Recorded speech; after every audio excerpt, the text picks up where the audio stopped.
అందరికీ శుభ ఆదివారం. ఈరోజు సూక్తి ఏమంటే, నా దగ్గర ఏముంది ఇవ్వటానికి అని మనలో చాలామంది అనుకుంటారు. కానీ ఎంత ఇచ్చినా కరగని ఆస్తులు మన దగ్గర 2 ఉన్నాయి.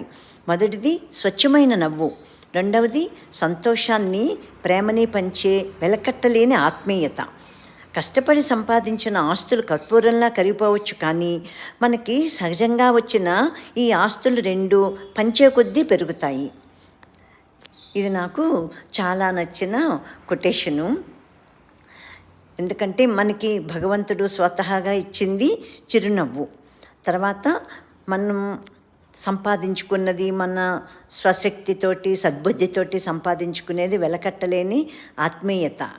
అందరికీ సంతోషాన్ని, ఆత్మీయతని పంచిపెట్టే శక్తి. అది మనం కలుపుకొలతనంగా ఉండి అందరి గురించి ఆలోచిస్తే అది మనకి వచ్చేస్తుంది అని నా నమ్మకం. అందుకని మనం అందరం కూడా మనకి భగవత్ ప్రసాదంగా వచ్చిన మన ఆస్తుల్ని, అంటే స్వచ్ఛమైన నవ్వుని, వెలకట్టలేని ఆత్మీయతని